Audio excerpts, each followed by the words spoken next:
سلام، طاهری سفر هستم و با اخبار امروز پنجشنبه دوم ایول همراه شما.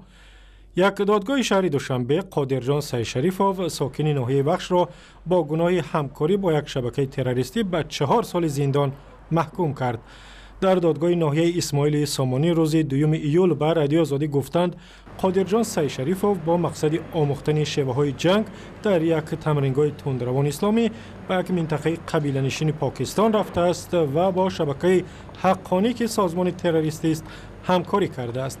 و گفته دادگاه قادرجان سعیشریفov بعد از این اعتقاد خودش می‌خواست در افغانستان علیه نیروهای خارجی جهاد کند. جوان تاجیک که در خارج لقب مصعب را داشته است سال 2015 در روسیه دستگیر شد و او را به تاجیکستان سپردند.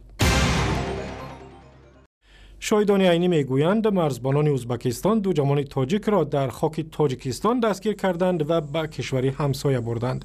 والدان تلقینبای عثمانوف و هوشیار قابیلوف ساکنان ناحیه کانیبادام روز 1 ایول به رادیو آزادی گفتند پسرانشان هنگام گاوبانی از سرحد ازبکستان نگذشتند. عین زمان هر دو شهروند تاجیکستان در بازداشت هستند و مقامات ازبکستان آنها را به عبور غیر قانونی سرحد متهم می‌کنند.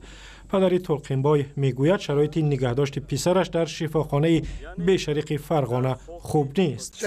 تستگرام برایت من اینجا نمیشم اقل لباسش شتتی هم اتاشکن اکام آمد من شتتی هم گفت انمی خلوق مالکتی خورتش میگفت نداداست اینه. پدر هوشیار قابیلوف نیز از سرنوشت آینده پسرش نگران است و از مقامات ازبکستان میخواهد به حقوق فرزندش احترام بگذارند. گفته نمیتوند. یگان گپ پرسم سیکین جواب میتید نه. یگان پرابلم نشد. ناز موجود هیچ گفتگیش نه. کمیته امنیت ملی ازبکستان گفته است جوانان تاجیک را روز 25 میون در قلمرو آن کشور دستگیر کردند و برای اطاعت نکردن به امر مرزبانان به پای تلقین عثمانوف تیر زدند. جماعت پتر کانیبادام با ازبکستان هم مرز است و بار اول نیست که آنجا چنین ماجراها رخ میدهند. وزارت عدلیه امریکا از دادگاه در این کشور خواسته است حساب‌های بانکی گلناره کریمووا دختر رئیس جمهوری ازبکستان اسلام کریموف را ببندد. درخواست وزارت عدلیه امریکا بعد از انجام تفتیش معامله‌ها در ساحه مخابرات و یا تلکمونیکاسیون در ازبکستان صادر شد. با گفته مفتشان امریکایی تعدادی از شرکت‌های مخابراتی خارجی برای راه یافتن به ازبکستان به گلناره کریمووا صدها میلیون دلار رشوه دادند.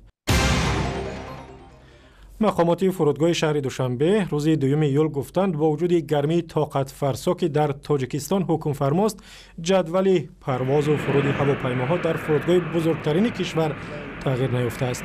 با گفته مقامات در صورت باز هم بالا رفتن حرارت و به حد خطرناک تصفیدن خط پرواز و فرود چاره‌های بی‌خطری اندیشیده می شود و ممکن است هواپیماهای گران وزن را شبانه قبول کنند.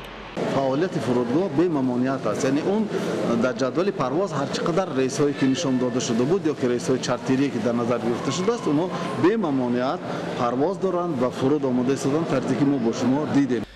فرودگاه بین المللی دوشنبه روزانه ده‌ها هواپیما را از خط سیرهای داخلی و خارجی قبول و گسیل می‌کند. حرارت هم در دوشنبه امروزها از 40 تا به 42 درجه می‌رسد و هواشناسان تاجیک می‌گویند گرمی طاقت فرسا تا چند روز دیگر ادامه می‌کند. 4 محصل مکتب‌های تاجیکستان در یک المپیاد فن ریاضی در شهر بلگراد پایتخت سربیا مدال به دست آوردند. المپیاد روزهای 24 و 29 ایون برگزار شد و در آن نمایندگان 19 کشور شرکت داشتند. آنهایی که از المپیاد ریاضی بلگراد با یک نشان نقره و 3 نشان برنجی برگشتند شاگردان گیمنازیوی هاتامپوه یکی از گیمنازیوهای شناخته در دوشنبه هستند. و اخباری از این هم بیشتر در وبسایت رادیو آزادی، در صفحه های ما در فیسبوک، توییتر و یوتیوب و هم زمینه مخصوصی رادیو آزادی برای تلفن های همراه.